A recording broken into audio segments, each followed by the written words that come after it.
Hello and welcome back to my channel. My name is Romi Ahuja. I am your own political science वाले sir और आज मैं लेके आया हूँ इस रैपिड रिवीजन सीरीज की एक और video chapter 3 contemporary south Asia, जिसके अंदर हम जानने वाले हैं। अब हमारा फोकस कंप्लीटली शिफ्ट होगा फ्रॉम वर्ल्ड पॉलिटिक्स जो चल रही थी यूएसए और यूएसएसआर की, और द थर्ड अल्टरनेटिव या हम कह सकते हैं emerging alternative centres of power, China, European union, ASEAN. वहां से हट के हमारा फोकस होगा completely directly on south Asia, जिसके अंदर हम कवर करने वाले सबसे इंपॉर्टेंट यहाँ की पॉलिटिक्स, यहाँ की इकोनॉमिक स्ट्रक्चर और how they have emerged as another alternative. They have tried to become another alternative center of power, but इनकी अपनी पॉलिटिक्स है, इनकी अपनी सिचुएशन है, geographical, political, economical situations are there, because of which how they are coming out of the crisis which they have faced during the colonial period. Because usually इस South Asian region को हम बोल सकते हैं third world means first world हमें पता है USA, second world USSR. After the collapse of USSR we got only first world and the third world. That's why इनको कई बार हम बोल देते हैं global north and global south. That's why South Asia एक पॉलिटिकली हमें जानना बहुत जरूरी है. जैसे एग्जाम्पल पाकिस्तान, जैसे एग्जाम्पल है हमारे पास नेपाल, हमारे पास भूटान का एग्जाम्पल है, श्रीलंका का एग्जाम्पल है. तो we have to see all the political situation of these countries. So अब जल्दी से इस वीडियो स्टार्ट करते हैं. अगर आपके पास नोट्स नहीं है तो DM me, I will provide you these notes. अगर आपने अभी प्रीवियस वीडियोस नहीं देखी है, चैप्टर 1 एंड ऑफ बाइपोलैरिटी और the second chapter contemporary centres of power, तो अभी यहीं कहीं लिंक आ रहा होगा, उसको जल्दी से क्लिक कर लो, क्योंकि वो भी जानना बहुत जरूरी है कि उस those are the basically the base to understand this topic also. So अब यहाँ पे जल्दी से स्टार्ट करते हैं. दैट यहाँ पे है then most of the political system जो यहाँ का थर्ड वर्ल्ड कंट्रीज का है, वो it is coming basically facing lots of crisis because they were basically decolonized recently. They have got their independence and they were initially they was controlled by the one on another colonial power. ठीक है, तो ये बहुत अच्छे तरीके से हमें जानना है इसको. और यहाँ पे कुछ कॉमन प्रॉब्लम्स है. कॉमन प्रॉब्लम्स क्या है विच दे यूज टू शेयर, और यूजुअली आपको ये कॉमन प्रॉब्लम हर जगह पे आपको फेस आप देख सकते हो कि मिलेगी. हर South Asian nation is facing these problems. जैसे example border dispute. Border dispute is one of the major problem. India के साथ भी अगर हम देखते तो इंडिया पाकिस्तान का बॉर्डर डिस्प्यूट चल रहा है. अभी हमें कश्मीर का इशू देखने को मिलता है, कभी यही बॉर्डर डिस्प्यूट हमें देखने को मिलता है बांग्लादेश के इशू के अंदर. When lots of migrate people from Bangladesh migrated here, that's why we got indulged in the war of in that Bangladesh liberation war के अंदर हम इंडल्ज हुए. ऐसे ही आपको बहुत सारे बॉर्डर डिस्प्यूट्स मिलेंगे यहाँ पे इन रीजन्स में. वाटर शेयरिंग इशू आपको मिलेगा, जैसे Indus water treaty we have done with Pakistan, and आज भी ऑपरेशन सिंदूर के बाद this treaty is now completely suspended. तो ये कुछ वाटर डिस्प्यूट्स की बात भी होती है, वो which is very common issue. And फिर आती conflict arise due to the insurgency, obviously proxy war. People are coming from migrating from one means migrate you cannot say, you can say that insurgency is there, terrorist attacks are there, lots of problems are there. Another is the ethnic strife. ethnic मतलब ethnic issues that हमने श्रीलंका के अंदर देखा होगा. the Sinalas और Tamilians के बीच में वहाँ पे इशू हमेशा ये रहा है किस चीज को लेकर, their domination, they always fight for their rights. the minorities and majority का इशू हमें को देखने को मिलता है. then the resource sharing dispute, obviously किस रिसोर्स को किसके पास कब्जा है, कौन इसको इसका हकदार है, ये सारी बातें हमें इसके देखने को मिलती है. तो यूजुअली जो कॉमन प्रॉब्लम है साउथ एशिया की वो ये वाली है. And these point you can use as making your answer a good give it that. अगर आप ये लिखते हो तो it gives you edge also. So अब आते हैं हम बिना रुके एक और क्वेश्चन पर. What is South Asia? South Asia क्या है पहले तो ये जानना जरूरी है. South Asia is expression where usually include, कौन सी कंट्रीज इंक्लूड करते हैं इसके अंदर, तो ये जानना बहुत जरूरी है. और कंट्रीज यहाँ पे हम इंक्लूड कर रहे हैं 9 कंट्रीज हम यूजुअली इंक्लूड करते हैं. Bangladesh, Bhutan, India, Maldives, Nepal, along with Pakistan, Sri Lanka and Afghanistan and Myanmar. Usually हम ये इंक्लूड करते हैं, बट हम इस बुक के अंदर, इस चैप्टर के अंदर फोकस जो हमारा होगा वो मेजर होगा बांग्लादेश. दूसरा होगा हमारा ऑब्वियसली इंडिया की तो बात करनी है, हर जगह पे इंडिया के पैरेलल ही हमने बात करनी है, तो बांग्लादेश मेजर इशू है, पाकिस्तान इसके अंदर है, श्रीलंका है, नेपाल है. हम ये 4 रखेंगे. बाकी भूटान और मालदीव का थोड़ा बहुत जिक्र बीच में आया था, तो you just go through with that. तो इस तरीके से हम इसको स्टार्ट करते हैं. और इस रीजन के बारे में अगर बात करते हैं तो दिस रीजन, ये आपका पहली बात तो ये पेज नंबर 30 पे आपको आंसर मिलेगा इसका. तो ये एनसीईआरटी के ही नोट्स है. पेज नंबर 30 पे मार्क करना स्टार्ट कर दो मेरे साथ. The mighty Himalayas is in north, obviously north में mighty Himalayas is there.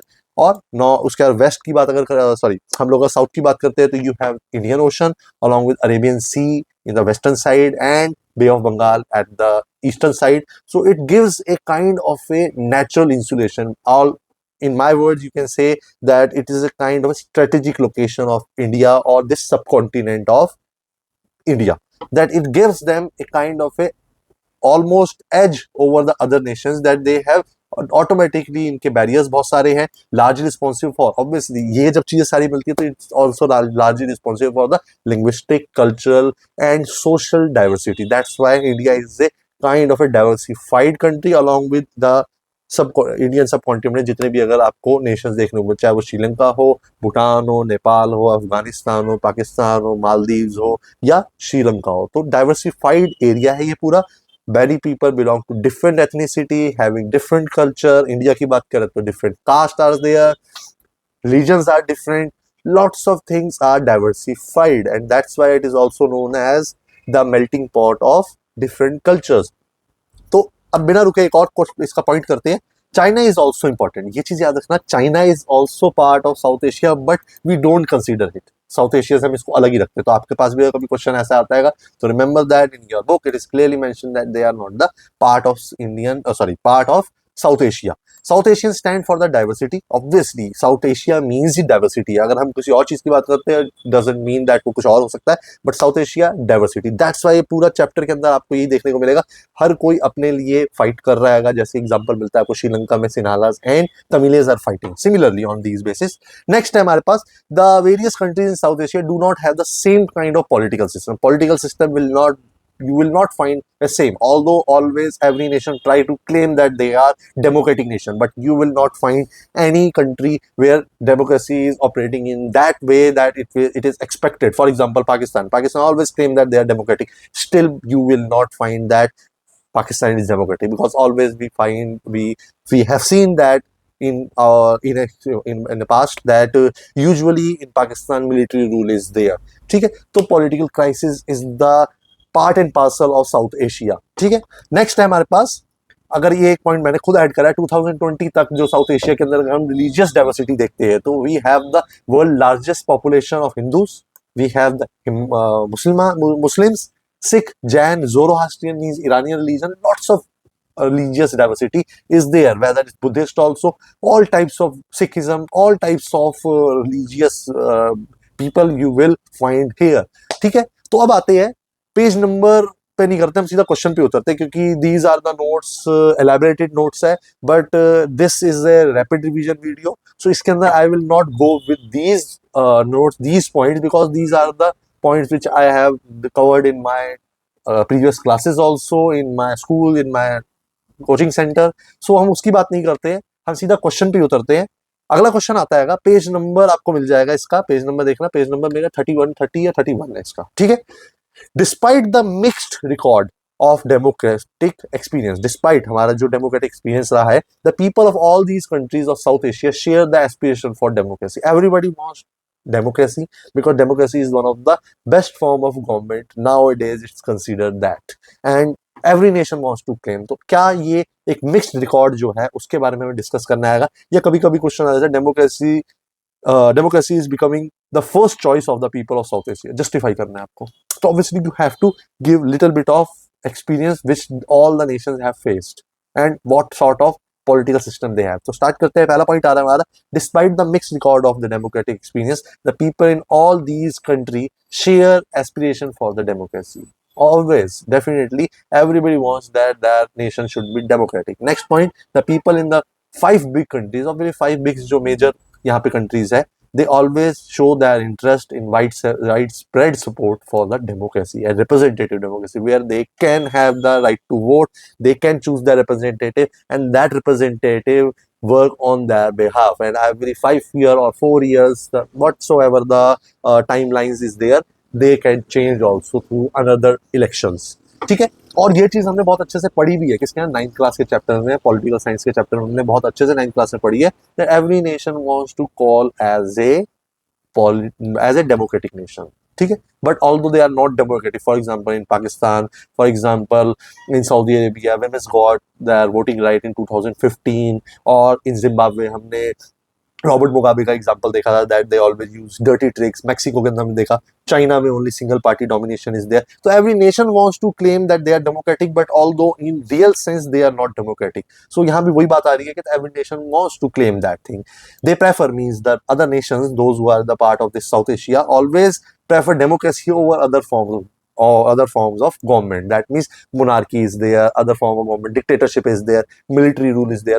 They always prefer democracy should be there, because democracy की basic meaning ये है that it is a Greek terminology, demos and kratia. These are two combination of two words. Demos means people, kratia means power. That means power flows from the people. That means people have the right to vote and they can choose their representative. तो इसीलिए इसको representative democracy में हम बोल देते हैं.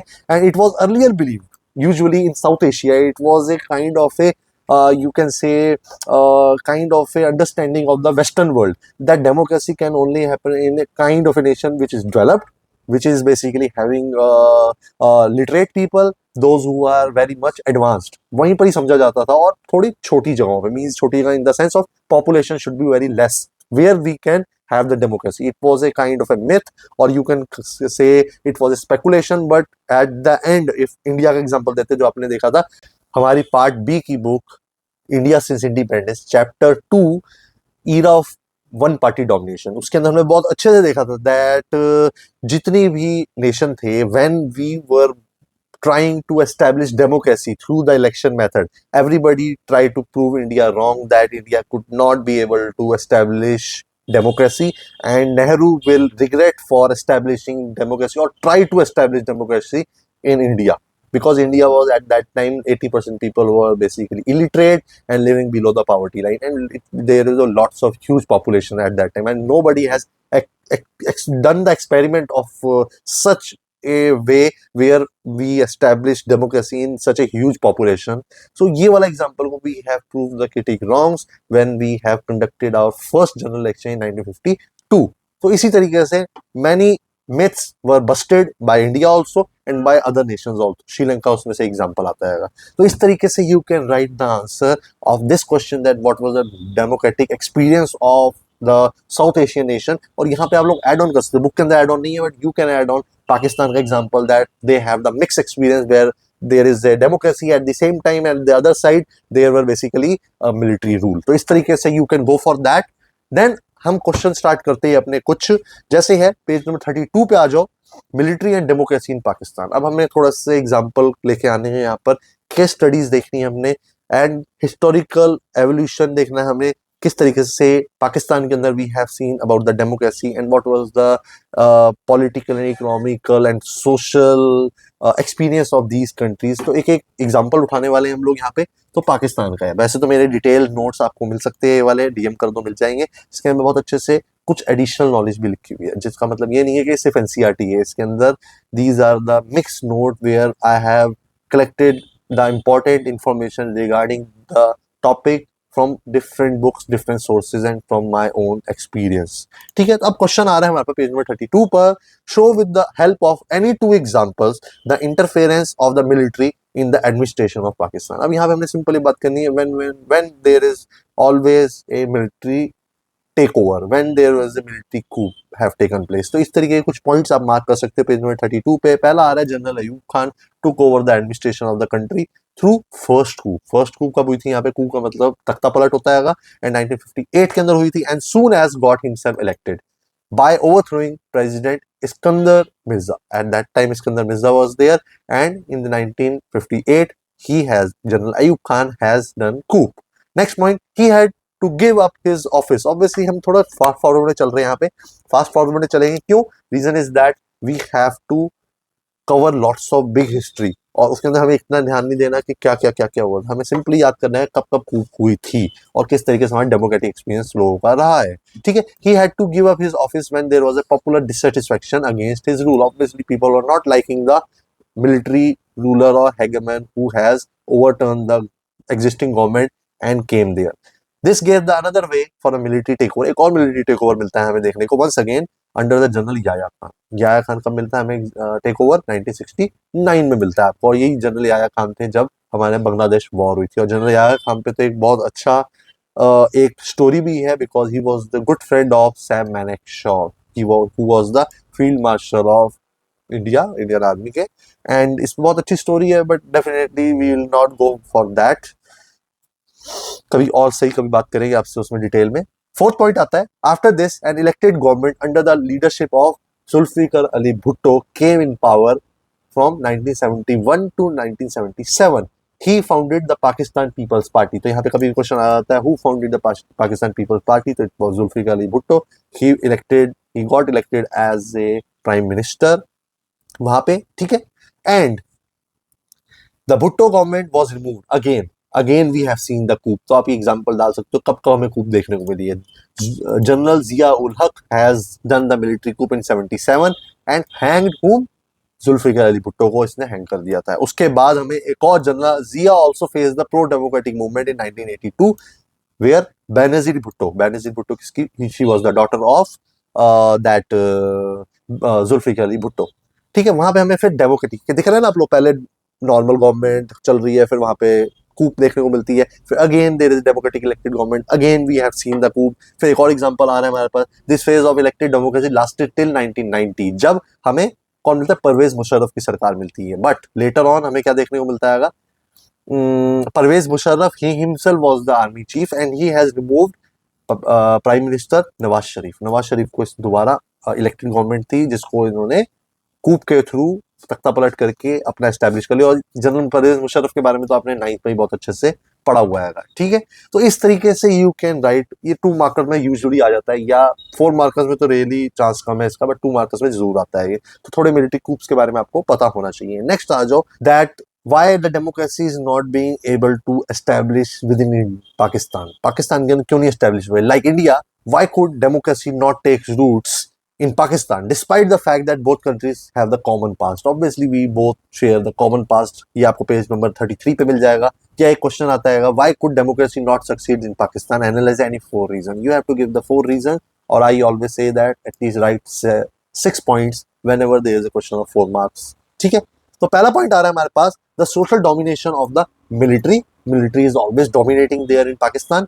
Clergies are there, that means those who are basically Maulvis or the ceremonial heads, religious heads, they always interfere in the politics also. At the same time, land owning aristocracy, those who are rich people, always influence the politics of Pakistan. So this is the basically trio which always influence that democracy should not happen, because obviously democracy will be there, so their rule, their control will not be there in Pakistan. Next point, Pakistan conflict with India और Pakistan conflict रहता है तो always it is believed that pro military groups should be there, power जो होनी चाहिए वो military के पास ज्यादा रहनी चाहिए।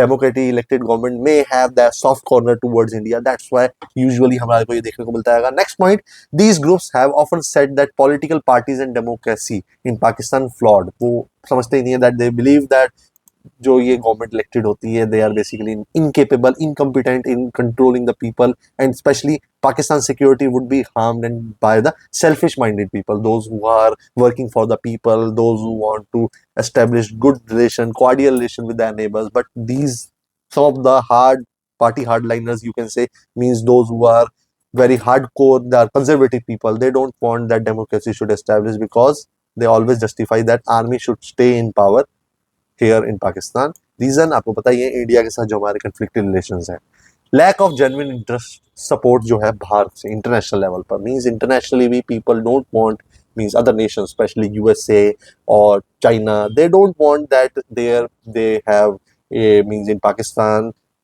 people will get there any kinds of democratic elected government, they don't want, because reason is that if democratic rule in Pakistan is there, further encourage जो है वो मिलिट्री रूल को किया जाता है वहां पे। रीजन इज दैट डोमिनेशन किसका रहना चाहिए, मिलिट्री का रहना चाहिए, because military will take prompt action, as you know about the limitations of democracy, that in democracy always the decisions are taken but with very timeline बहुत बड़ी होती है, उसकी टाइम लग जाता है एक डिसीजन को लेने में, उनको चाहिए प्रॉम्प्ट क्विक एक्शंस चाहिए होते हैं, किसको, चाहे वो चाइना हो चाहे यूएसए हो, because they always treat Pakistan as their ally and as usually they use them for their own benefit. Next point, United Nations का ऑब्वियसली आएगा ही नाम यहाँ पे। United Nation and western countries have encourage military authority and rule in the past for their own interest. उनको अपना interest है, उनको मिलिट्री बेस बना के रखना है, उनको यूज करना है पाकिस्तान को as a proxy country. So these are the some of the reason you can quote. Another point, give fear given their fear of the threat of what they call global Islamic terrorism, because they believe that Pakistan में अगर military रहेगी तो वहां पे terrorism नहीं grow करेगा, because democracy में may be there will be a rise of terrorists also, and they believe they understood that Pakistan's nuclear arsenal might fall into the hands of these terrorist groups। जो जितने भी पाकिस्तान के military आर्सनल्स है along with the nuclear warheads और जितने भी उनके military के nuclear equipments है, they might fall, nuclear power itself might fall in the hands of terrorism, अगर terrorist, if democracy is there, because democracy means they believe that they are the incompetent and they are not be able to handle these resources. That's why they always encourage that military regime in Pakistan should be there, and they always act as a protector of the western interest. और आपने ये भी देखा होगा जब हमारे operation सिंदूर हुआ था तो डोनाल्ड ट्रंप के वहां पे पाकिस्तान के military chief mean Asim Munir को बुलाया गया था for dinner. Why? That means this shows that they have the close relationship. तो you can write the current affair और करंट इश्यूज या करंट aspects को भी add on करोगे तो it will give you edge in your answer.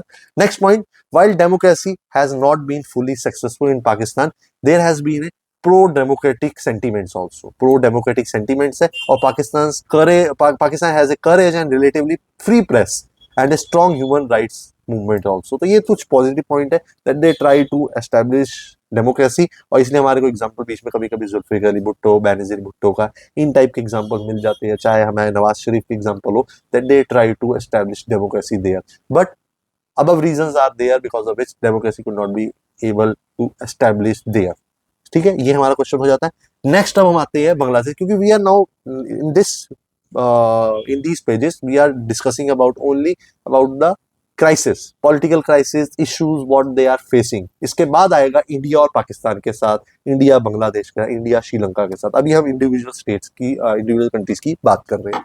अब एक आता है one of the most important, 6 number marker में भी कई बार आ जाता है, 4 में तो आता ही आता है, दैट बांग्लादेश के बारे में। तो आपको पूरा एक एवोल्यूशन ऑफ बांग्लादेश कब से कब एस्टेब्लिश हुआ, what happened during that period, and at the end वहाँ पे कॉन्सिक्वेंसेस क्या थे, वहाँ का कॉन्स्टिट्यूशन क्या था, इस तरीके से क्वेश्चन आ रहे थे। तो मैंने यहाँ पे बहुत सारे क्वेश्चन फ्रेम कर दिए आपके लिए, those who are basically coming in your boards, जो प्रीवियस ईयर्स में भी आया है आपके पास। ठीक है, पहला क्वेश्चन आता है जैसे इसके अंदर, before 1971 which two reasons were a source of resentment amongst the people of East Pakistan and against the West Pakistan and what they demanded। अब यहाँ पे 2 पाकिस्तान आ रहे हैं, इसलिए आपको फर्स्ट चैप्टर हमारी दूसरी बुक का फर्स्ट चैप्टर चैलेंज और नेशन बिल्डिंग पता चल जाएगा, that how Pakistan emerged as comprising of 2 territories। one is West Pakistan जो आज हमें पाकिस्तान दिखता है, और जो अभी बांग्लादेश दिख रहा है वो एक्चुअली ईस्ट पाकिस्तान के नाम से जाना जाता है, because at that time Muslim population was divided in these 2 areas and there was no single belt which can unite them। that's why there is a basically Pakistan comprised of 2 territories till 1971 जब वहां पे बांग्लादेश बन जाता है। ठीक है, तो यहाँ पे ये वाला पॉइंट हमें जानना जरूरी है, ईस्ट पाकिस्तान और वेस्ट पाकिस्तान के बारे में पता होना चाहिए। और भी क्वेश्चन आते हैं, explain the circumstances responsible for the liberation of Bangladesh in 1971। तो आपको रीजंस लिखने हैं why establishment of Bangladesh were there, या why people were not happy with the existing political system there. ठीक है, सो बांग्लादेश, पहला पॉइंट आता है, Bangladesh was a part of Pakistan from 1947 to 71। ये हमेशा हमें याद रखना कि Bangladesh means east Pakistan. East Pakistan initially was there, after that they got liberation and they become Bangladesh। The people of this region resented a domination of Western Pakistan। Western Pakistan was dominating East Pakistan। किस तरीके से कर रहा था? 2 reasons थे वहां पे, the imposition of Urdu language, because Urdu was the language of West Pakistan, not of the East Pakistan। because East Pakistan में क्या था हमारे को देखने को मिलता है, वहां पे थे बंगाली, तो Bengali language was there। they have, although they are Muslim but still they are Bengali Muslim। they are the rasgulla वाले, रसगुल्ला चलता है वहाँ पे, इस टाइप का कल्चर चलता है वहाँ पे। वो culture completely different, although they are Muslim but still culture is completely different। so this was the reason। second, after Pakistan they began protest against the unfair treatment। unfair treatment क्या था? that West Pakistan वाले dominate करने की कोशिश कर रहे थे, they treat them inferiorly, they were not happy with the Bengali culture. They wanted to convert. They were basically Muslims, but they want to convert. नहीं, हम बोलेंगे they want to transform their culture, transform their culture, और बनाना चाहते थे उस Bengali culture को change करके कि वो वैसा ही बन जाए जैसा उनके देश में भी, उनके एरियाज में चलता है. और कल्चर लैंग्वेज कंप्लीटली इम्पोजिशन. तो यहाँ पे कल्चर एंड लैंग्वेज इम्पोजिशन की वजह से these were the two major source of resentment. फिर नेक्स्ट पॉइंट आता है, दे डिमांडेड. क्या डिमांड करा? Fair representation. भाई फेयर रिप्रेजेंटेशन चाहिए थी उनको politically, because politically they believe that in democratically they can establish their own government and their government will protect the interest of the Bengali people, means Bengali Muslims. और वहां पे कौन emerge होकर आता है as a leader? Sheikh Mujibur Rahman, जिसकी मैंने photo भी यहाँ पे डाल दी है. That Sheikh Mujibur Rahman emerge as a popular leader who led the party. किस पार्टी का नाम क्या था? अवामी लीग पार्टी का नाम था. यहाँ लिखा नहीं है क्योंकि वो आपको इंडिया एक्सटर्नल रिलेशन में थोड़ा सा अलग से डिटेल मिल जाएगी, बट यहाँ पे आप मेंशन कर सकते हो he led the party Awami League. और लेटर ऑन क्या हुआ? He demanded autonomy also, that more autonomy should be given. जैसे इंडिया के अंदर हमने रीजनल मूवमेंट्स के अंदर हमने देखा है that different states are asking for the regional autonomy, वैसे ही उन्होंने भी ऑटोनॉमी मांगी. कुछ हमें एक्स्ट्रा राइट्स दे दो, कुछ हमें एक्स्ट्रा कॉन्स्टिट्यूशनल प्रोविजंस दे दो to protect our own language, to protect our own culture, and as well as at the same time more representation in the legislature और द रिप्रेजेंटेशन. तो ये बात आई थी यहाँ पर. इसके बाद ऑब्वियसली एक स्टोरी की तरह चल रहा है. तो these are the demands, these are the resentment issues. फिर एक क्वेश्चन आता है, हाउ डिड वेस्ट पाकिस्तान की बात हो रही है, रिएक्टेड when Awami League मैंने आपको बता दिया that it was led by Sheikh Mujibur Rahman, and किस तरीके से रिएक्ट करा when Awami league secured majority. अब वहां पे जब जनरल इलेक्शंस होते हैं तो हमें क्या देखने को मिलता है? पेज नंबर 34 पे आ जाओ. यहाँ पे जनरल इलेक्शंस होते हैं 1970 में, और वहां पे क्या देखने को मिलता है? Awami League completely won on all the seats in east Pakistan. हर एक सीट पे वो जीत जाते हैं और Sheikh Mujibur Rahman emerge as a main leader. But main चीज, यही चीज तो पसंद नहीं आई किसको? वेस्ट पाकिस्तान को. They have secured majority and propose constitutional assembly for the whole east Pakistan, पूरे ईस्ट पाकिस्तान का. But it was not like by the western Pakistan. The western Pakistan leadership refuse to accept करने से मना कर दिया जो वर्डिक्ट थी किसकी? People of east Pakistan. They have refused, they don't want that वहां पे अवामी लीग एस्टेब्लिश करेगी. अवामी लीग एस्टेब्लिश करेगी तो उनका कंट्रोल वहां से छूट जाएगा. That's why Sheikh Mujibur Rahman were arrested. ये था सबसे पहला डिसीजन किसका? वेस्ट पाकिस्तान का. Next, under the leadership of Yahya Khan, that's why I said ना, याया खान उस टाइम था. The Pakistan army tried to suppress the mass movement of Bengali people की मास मूवमेंट को सप्रेस करना. और किस तरीके करा? They have committed lots of atrocities. They have tried to used their army to kill all the thousands of people in record है, और of record तो बहुत सारे लोगों को मरवाया.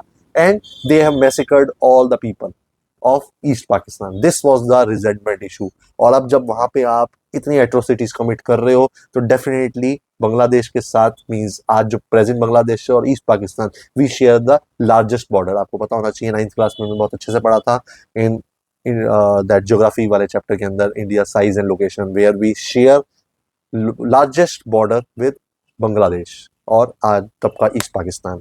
सो this was the reason that people started migrating in India. That's why अगला question आता है हमारे पास straight forward.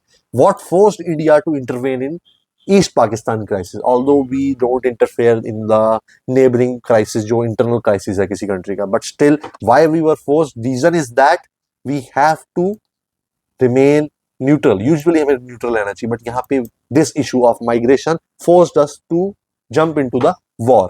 और एक और क्वेश्चन आता है, describe any 4 consequences of Bangladesh war. Obviously ये चीज आती है. तो this mass atrocities and genocide which the west Pakistan was committing on east Pakistan led to the large scale migration into India, creating huge refugee problem. People were migrating here and it created a lots of huge migration problem in India, burdened their economy. और ये जो 60s वाला era चल रहा है ना, people basically in India were facing lots of crises, because that's why this era was also known as the dangerous decade, where we fought 2 wars, one with obviously China के साथ 1962 and 1965 की war Pakistan के साथ। उसके बाद हमारे को यहाँ पे 2 प्राइम मिनिस्टर की डेथ भी देखने को मिलती है, जवाहरलाल नेहरू इन 1964 एंड 1965 में हमें डेथ देखने को 1966 में सॉरी हमें देखने को मिलती है that Lal Bahadur Shastri got died. हमें इस टाइम पर फेमाइज देखने को मिल रही है, हमें इस टाइम पर दैट मानसून फेलियर देखने को मिल रहा है। तो ये सारे इश्यूज हम लोग फेस कर रहे थे। और उसके बाद at the same time political crisis were there because Indian National Congress in 1967 were facing elections, democratic elections after you can say after the death of Nehru. Without Nehru, we were trying to face that election. So this was a huge crisis happening within India. At the same time, migration भी आ रही है ऊपर से, बोलते हैं ना कंगाली में आटा गीला। तो ये चीज सबसे ज्यादा हमारे को देखने को मिल रही थी। दैट्स व्हाई इंडिया को रिटेलिएट करना जरूरी था इस टाइम पर। The government of India supported, obviously they have supported the demand of the people of East Pakistan and their independence, because always India stood for the independence of every nation. This resulted in the war between India and Pakistan in December 1971 that ended by the surrender of Pakistani forces within 13 days. You can say 13 days की war चली थी, जिसके अंदर East Pakistan completely surrendered in front of the forces of India. तभी मैंने 3 points अलग से mention करे हैं। That first, it was a 13 दिन की वॉर थी ये। Pakistan military completely defeated and surrendered. Instrument of surrender sign, that is Dhaka agreement also is known as, where over 93,000 Pakistani troops surrendered in front of Indian army. Later Shimla agreement होता है हमारे पास। तो ये dates वगैरह मैंने कुछ मेंशन कर दी। Although India foreign policy और दूसरे चैप्टर्स में आप लोगों को ये डिटेल में देखने को मिलेगा, बट यहाँ पे आप लोगों को जरूर ये याद होना चाहिए। अब आता है एक क्वेश्चन कभी भूले भटके 2 नंबर का आ जाता है, तो कंफ्यूज मत होना उसमें, वो भी आपके रनिंग पैरा में ही आ रहेगा। That is highlight any 2 features of the constitution of Bangladesh. Bangladesh की कॉन्स्टिट्यूशन की बात करें तो एक पॉइंट तो मैंने डाल दिया है 72 में, obviously after the independence means Bangladesh was created with in 1 year under the leadership of Sheikh Mujibur Rahman. They have created their own constitution, but later on क्या होता है, Bangladesh drafted their constitution declaring their faith in secularism, democracy and socialism. तो ये आप 3 points तो इसके features याद कर सकते हो, that secularism, democracy and socialism were there. Similarly हमारे कॉन्स्टिट्यूशन के अंदर भी इसी तरीके से है। Although in 75 Sheikh Mujibur Rahman got constitution amended. Constitution जो 72 में बना दिया, तो उसको अमेंड भी कर दिया 3 साल के अंदर, and they shifted the parliamentary system से प्रेसिडेंशियल फॉर्म ऑफ गवर्नमेंट पे आ गया। अब उसे पार्लियामेंट्री प्रेसिडेंट थोड़ा ट्राई करा कि वो थोड़ा कंट्रोल बना पाए। He abolished all party except his own Awami League, तो थोड़ा डिक्टेटरशिप एस्टैब्लिश करने की कोशिश करी। तो this is the mixed record you can say in Bangladesh also. और इसके बाद हम डायरेक्टली आ रहे हैं कौन सा चौथा पॉइंट है। चौथे पॉइंट में 1991 since 1991 representative democracy is there and multi party election means multi party system is there. तो आपके कुछ फीचर्स बन गए यहाँ पे। Representative democracy was there, multi party system were there, although Sheikh Mujibur Rahman tried this to establish dictatorship kind of a situation or single party system, but nowadays you can say that as a feature of the Bangladesh constitution is representative democracy, multi party system is there, and उससे पहले जो हमने करा था that they have their faith in secularism, democracy and socialism। इस तरीके से 5 feature आप लिख सकते हो, आपको it will give you 2 marks। तो 6 मार्क्स में आता है, तो ये सारे पॉइंट्स आप एड ऑन कर सकते हो। सो अब हम बात करने वाले हैं Nepal and the democratic experience, what type of political scenario they have. ये आपको आने वाला है पेज नंबर 35 पर।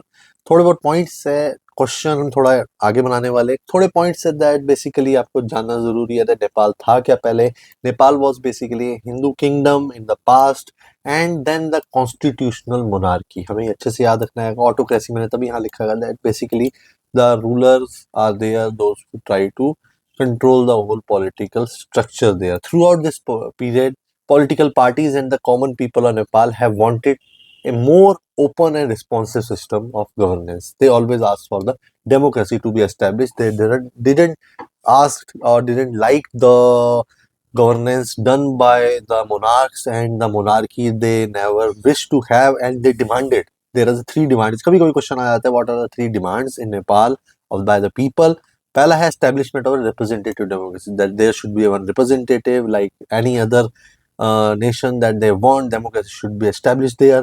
Multi-party system should be there, that they must get some of the options to have their representative elected from different kinds of communities, different kinds of backgrounds, and also abolition of the monarchy. The monarchy का establishment इनको पसंद नहीं था, that's why they wanted the abolition. So these are some of the basic demands, but the king with the help of the army retained its control. Army means similarly आपको याद आ रहा है हैदराबाद निजाम, वो भी रजाकर्स के साथ मिलकर he tried to dominate, he tried to have their independent dominion within India, and he has signed the no that standstill agreement. तो इस तरीके से you can connect the things, because ये नहीं है दूसरी बुक है तो वो एक अलग separate एक अलग parallel universe नहीं है. These things can be and should be combined while giving answers, तभी आप लोगों को एज मिलता है अपने आंसर में. दो हुआ तभी फर्क आता है जो 95 अब जाते हैं हमारे इसी सब्जेक्ट में और जो 80s में रह जाते हैं. रीजन यही होता है that how you are applying the things, that is the most important thing while writing your answer. ठीक है. King always have control and restricted the expansion of the democracy in Nepal. यहाँ से हमारी शुरुआत होती है. Nepal is basically a monarchy where king और the monarchs doesn't want to have a democratic elected government or democracy. Means democracy नहीं है तो constitution तो क्यों ही होगा. That's why in the box I have mentioned that in 68 years of history of Nepal, we have seen that almost 5 to 6 times the constitution is being created or enacted. Change आते गए, कभी बिल्कुल ही all together change कर दिया, बना दिया, बिगाड़ दिया.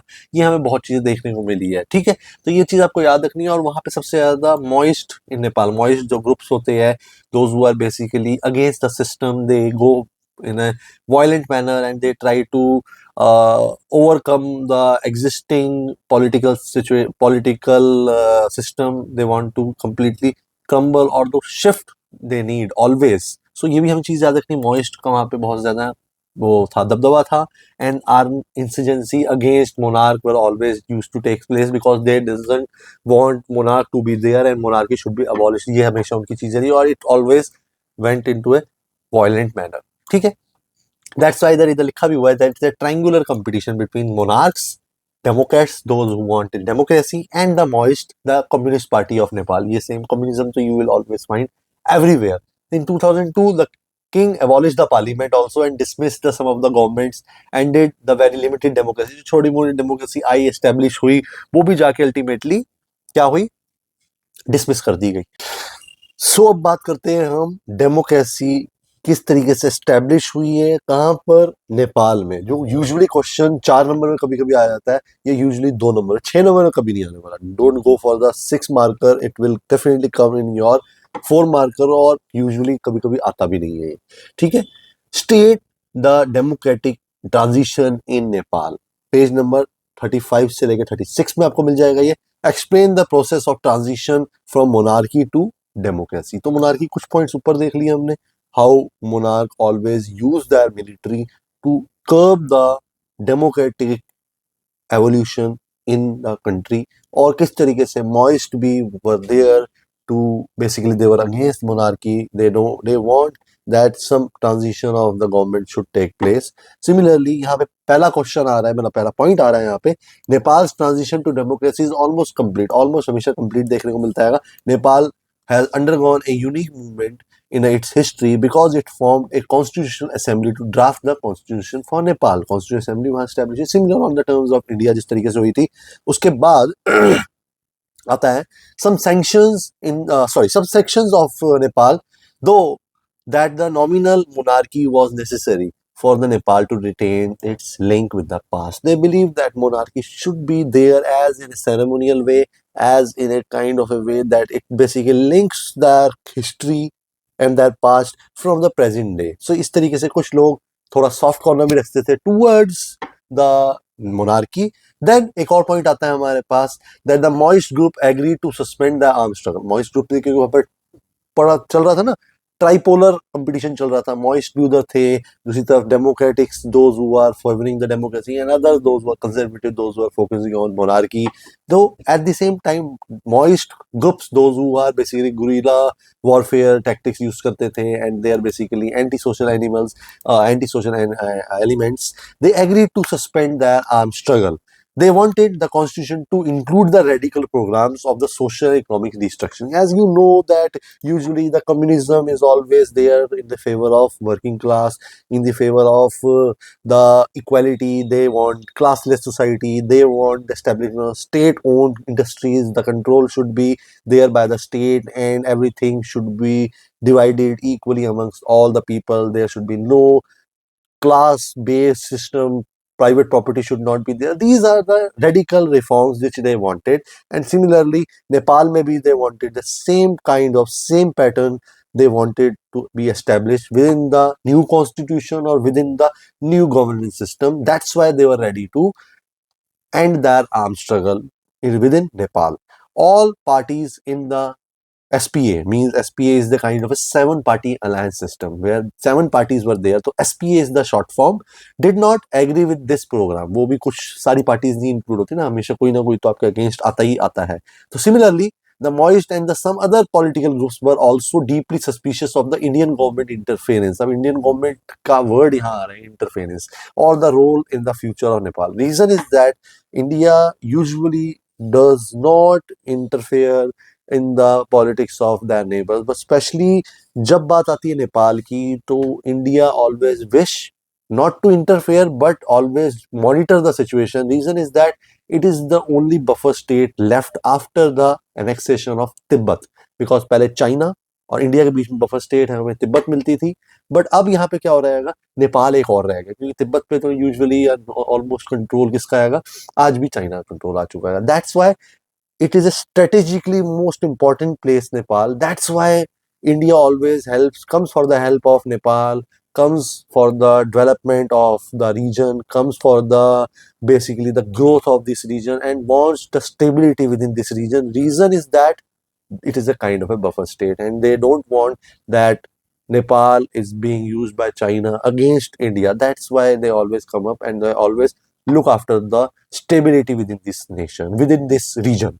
In 2008, Nepal became a democratic republic after abolishing the monarchy. तो एक क्वेश्चन एक नंबर का बन जाता है यहाँ पे, that a monarchy, when the monarchy was abolished to 2008. In 2015, it adopted a new constitution. Another constitution is being made. इससे पहले भी आपने देखा तो constitution was adopted in 2015. ये नेपाल का हमारे पॉइंट्स बन जाते हैं. अब हम आते हैं इसका लास्ट पार्ट कर रहे हैं हम लोग. इसके बाद जब आपके बाकी पॉइंट्स आने वाले इस बुक के अंदर, वो रिलेशन आने वाले इंडिया के साथ. इंडिया का पाकिस्तान का रिलेशन कैसा है, इंडिया का रिलेशन बांग्लादेश के साथ कैसा है, इंडिया का रिलेशन श्रीलंका के साथ कैसा आएगा, या नेपाल दैट मालदीव्स और बांग्लादेश. तो इस टाइप के पॉइंट्स आने, तो वो हम अपने सेकंड पार्ट में करने वाले. तो पहले जल्दी से ये पार्ट खत्म कर लेते हैं. अब बात आ रही है पेज नंबर 36 पर आ जाओ. Ethnic conflict and democracy in Sri Lanka. Ethnic conflict क्या था, जो आपने 10th क्लास में अपना कर रखा है, बेल्जियम मॉडल और श्रीलंकन मॉडल करा था, जिसके अंदर श्रीलंकन मॉडल में चेक करा था, there is two groups, one is Sinhalas, those who are in majority, and other is Tamilians, those who are in minorities. तो क्वेश्चन आता है, explain the ethnic conflict in Sri Lanka and any 2 consequences. बहुत छोटा क्वेश्चन बन रहा है, 2 नंबर का क्वेश्चन बनता है. या कभी कभी highlight any 2 reasons for the ethnic conflict in Sri Lanka. ये भी आ जाता है. या आता है describe the role of the Indian government in the ethnic struggle of Sri Lanka. तो इस टाइप से आपको ट्विस्ट एंड टर्न करके क्वेश्चन आ सकते हैं. तो हम ऑलमोस्ट पूरे सिचुएशन जानने की कोशिश करेंगे, और ये 6 मार्कर में भी यूजुअली क्वेश्चन आ जाता है. तो प्लीज प्रिपेयर दिस, क्योंकि इस चैप्टर में से कन्फ्लिक्ट की बात करें या रीजन की बात करें, या Sri Lanka and Bangladesh are the most important topics which you have to cover in point of view of this coming boards. तो पहला पॉइंट आ रहा है हमारे पास. In Sri Lanka, it faces a serious challenge, not from the military, not from the monarchy. Military तो पाकिस्तान था, monarchy हमारे को नेपाल में देखने को मिला.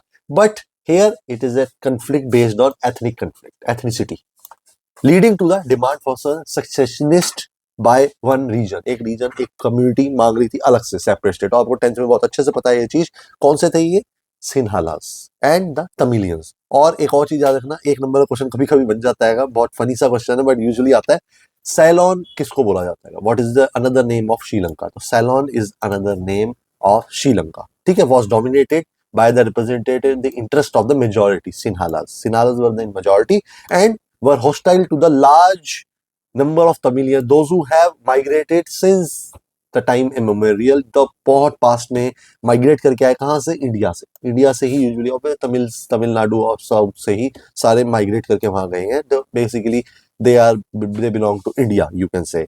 The Sinhalas nationalists thought that Sri Lanka should not give concession to the Tamilians because Sri Lanka belongs to Sinhalas. Obviously, majority minority का issue है यहाँ पे. Majority doesn't want that their resources, their basic infrastructure, or the things which are being basically created by the government for the people of the Sri Lanka, it should not be shared by anyone, and they consider it as an interference in their personal resources. So that's why the Sinhala's nationalist was not ready to share those resources.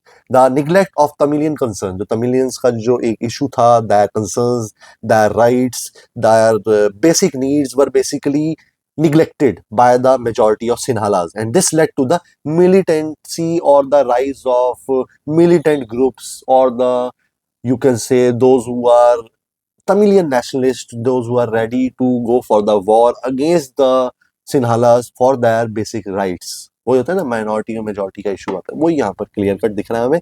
1983 में onwards the militant organisation एक create होती है वहां पे, liberation tigers of Tamil Eelam, LTTE। ये चीज याद रखना आप बहुत अच्छे से, इसको बोलते हैं demanding Tamil Eelam. What they have demanded, they have done the arm struggle and they demanded separate country for the Tamilians with in Sri Lanka, that means separate country बना के दे दो। तो वही चीज यहाँ आती है, that it was controlled, they wanted the control of the north east part. जो श्रीलंका का आप देखते हो आप, तो उसको अगर डिवाइड करते हो, नॉर्थ ईस्टर्न पार्ट वाला जो एरिया है वो पूरे कब्जे में था, and they were basically ready to wage war for the same thing. LTTE was the, वो चीफ जो इनका था वो था Velupillai Prabhakaran. Prabhakaran was the main chief who led this whole movement. ठीक है, अब कॉन्सिक्वेंसेस क्या आते हैं, कभी कभी ऊपर जैसे लिखा है ना कॉन्सिक्वेंसेस, ये तो आपने एक डिफाइन कर दिया that it was the scenario, it was the situation. Now the consequences, Sri Lanka consequences था, 7वां पॉइंट पेज नंबर 37 पे आ रहा है ये। The Sri Lankan problem involves people of Indian origin. Obviously, they are the part and parcel of India. And there is considerable pressure from Tamil people in India to the effect that the Indian government should protect the interest of their people. That Tamilians are the people of, obviously they are the Indians. So they, the basically the in India people of South, or you can say the opposition, pressurize the government to go and ask for the basic rights, and then come out of the support of these people. Those were Tamilians there, those were struggling in Sri Lanka. So these are the kind of pressure built up in India also. At the same time, the Indian government of India has from time to time tried to negotiate, try करा उन्होंने negotiate करने का with Sri Lankan government and the on the question of Tamil issue. ये आप भी लिख सकते हो। In 1987, the government of India got directly involved now in this issue. How? Because they are the part of United Nations organization, because every nation is basically a member of General Assembly, and also they have to contribute through the, you can say that basically in peacekeeping forces are there. Indian peacekeeping forces are there, different peacekeeping forces are there to maintain the law and order, to maintain the situation, to maintain the peace within the region. So every nation have their some of the part of their army, कुछ जैसे बोलते हैं ना, group of people, group of army personals will be deployed under the name of peacekeeping forces from United Nations side. Because अभी Tamilians का issue था, तो obviously Indians can be the best suited army personals to go there and for maintenance of the peace within the region. Because वहाँ पे chaos हो रहा था, वहाँ पे conflict हो रहा था between two ethnic groups, that is Sinhalas and Tamilians. That's why they directly involved in that. India signed an accord. Also इस time पर India ने sign भी करता accord with Sri Lanka, जिस accord हुआ था 1887 में, and sent Indian peacekeeping forces, troops, to stabilize the relationship between the Sri Lankan and the government with Tamilians also. To enter in the force, यहाँ पे मैंने क्या लिखा, क्या काम था इनका, डिसआर्मामेंट करना है किसको, मिलिटेंट्स स्पेशली LTTE के, एंड स्टेबलाइज द रिलेशन। ठीक है, मेंटेन करना। Eventually the Indian army got into A fight with LTTE। 88 में फाइट भी हुई, बहुत ब्रूटल फाइट थी, और इस पे तो बहुत अच्छा सा, अगर हमें वेब सीरीज देखनी है तो फैमिली मैन सीरीज 2 देख लेना, उसके अंदर सीजन 2 के अंदर बहुत अच्छे से सिन्हालाज और तमिलियंस और श्रीलंकन पूरा इशू दिखाया गया है. The pressure of the Indian troops was also not liked by the, मतलब वही ना, presence है यहाँ पे word, that it was not liked by Sri Lankan also, because they felt that it is a direct interference in the political matter or in the personal matter of Sri Lanka. They are interfering in that. So it was also allegation लगा था India के ऊपर भी ये, and the Sri Lankans saw this as an attempt by the Indian government या India to interfere in the internal affairs of Sri Lanka. In 1989, Indian peacekeeping forces, Indian peace keeping force की बात है, IPKF pulled out of Sri Lanka without attaining any objective, and later on, because क्या हुआ था, काफी मास casualties हुई थी, Indian soldier were also were injured and many people were died at that time. That's why you can say that this mission was completely a kind of a failure at that time. Finally the armed conflict कब end हुआ था, came into end, and LTT was vanquished in 2009. Although बहुत मुश्किल तरीके से इस ethnicity के group, इस क्लैश को मेंटेन किया गया था. तो ये आप बहुत अच्छे से याद रखना. उसके बाद फिर आता है इंडियन पाकिस्तान कन्फ्लिक्ट, और द कन्फ्लिक्ट इंडियन बांग्लादेश, और the conflict India and Nepal की बात भी करने वाले हैं इसके अंदर, और इंडिया और श्रीलंका की बात भी करने वाले हैं. तो ये कुछ पॉइंट्स आप इंडिया से रिलेटेड होंगे which will going to cover in our part 2. और पार्ट 2 के लिए आप बिल्कुल स्टे ट्यून रहिए, और इस चैनल को अगर आपने लाइक शेयर सब्सक्राइब नहीं करा तो जल्दी से कर दो जाके. और अगर नोट्स चाहिए DM me, I will provide you these notes. और let's start preparing ourselves for our upcoming boards. So okay, bye bye, take care, see you.